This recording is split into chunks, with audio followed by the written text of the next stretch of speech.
महाराष्ट्र राज्याचे माजी मुख्यमंत्री, आमचे लाडके नेते, नांदेड जिल्ह्याचे सर्वेसर्वा अशोकराव चव्हाण साहेब, महाराष्ट्राचे मुख्यमंत्री देवेंद्र फडणवीस साहेब, तसेच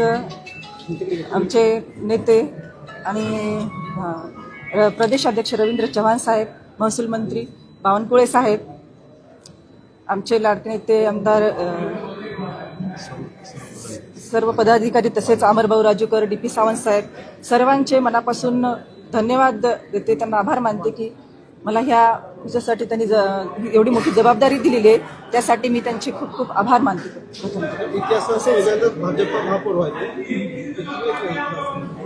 कारण BJPनं आता जे जगातला सर्वात पक्ष म्हणून मोठा पक्ष म्हणून आलेला आहे आणि त्यामध्ये नांदेडमध्ये पहिल्यांदा ऐतिहासिक हा विजय BJPचा आणि नांदेडमधला हा ऐतिहासिक एक महापौर ठरणार आहे, तर खूप छान आनंद